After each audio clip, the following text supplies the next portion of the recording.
I was 8 years old. The reasons upon immigration were refugee status for seeking asylum from persecution.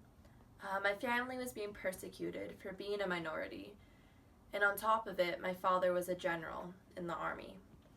Assimilation is very difficult in the South, and when we came to the United States, we only came to Atlanta because I had an uncle that lived there. It was right during the hostage crisis. Iran had taken a group of United States citizens and people of the embassy hostage, some 400 something days, and so there was a lot of anti-Iran hate at that time. And the experience every time we went to the immigration office was humiliating. Even though I didn't speak perfect English and I didn't understand what was happening, it was just through the language in which people were talking to my family, my parents, but also to other people. I hated going to the immigration office. One of the main reasons that I think I became a US citizen was because I just didn't like being humiliated anymore. Being yelled at, shoved, having my parents shoved. Horrible things that are very degrading. Coming to the United States when you're not an American citizen, you get to pick up on a lot of experiences of people that are marginalized. I find that I have a deeper empathy for people that are marginalized from society based on things they can't control or their social identifiers, religion, the color of their skin, and then you get to see how human beings dehumanize. The Baha'is, my religion, have continued to be persecuted in Iran. My father was beaten up on the night of the revolution. He was beaten unconscious because he was in uniform. A general in the army, he was non-combat and an engineer. We took him to the hospital, and the administrator, a personal friend of ours, told us they're gonna kill him. So we put him on a hospital plane and sent him out of the country. But then soldiers were stationed at our house. Then when they realized that my dad didn't come back, after 3 nights, they looted the house, took the keys, and said that they were going to come back and kill us because we were Baha'is. And we'd sleep in the same bed all together. But they were doing this to lots of people. And then within a month, my uncle was killed. So my dad was eventually going to go back to Iran to get all of his assets, but they had blacklisted him, taken everything we owned, all of my dad's assets, all of our money out of the bank, everything.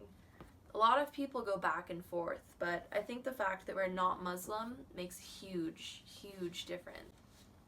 It's not worth the risk because they don't follow the rules.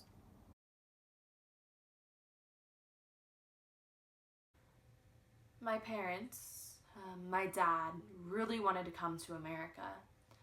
And my mom, she didn't really care for the idea of it. So they started a cucumber farm in Mexico. And when the cucumber farm failed horrifically, they decided to come to the United States.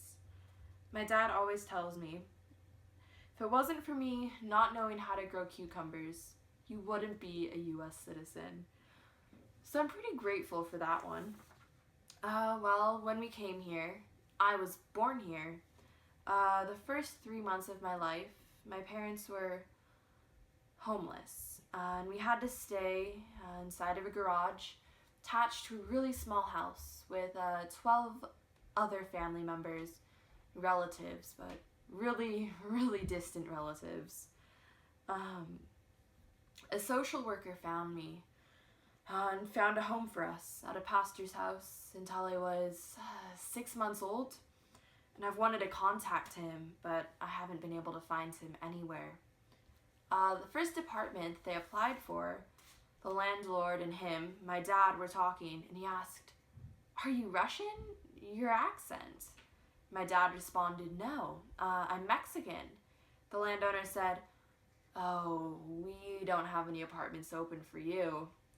My dad said he hasn't experienced a lot of blatant racism, though. So then when we finally moved to an apartment, we didn't have any furniture, beds, light, heat, or anything like that. I don't remember any of this, but I can imagine that my parents were pretty stressed out. My dad told me that he spent his first real paycheck, $70, on clothing for me because I was essentially just wearing rags. But my parents love it here. They would much rather live here than in Mexico.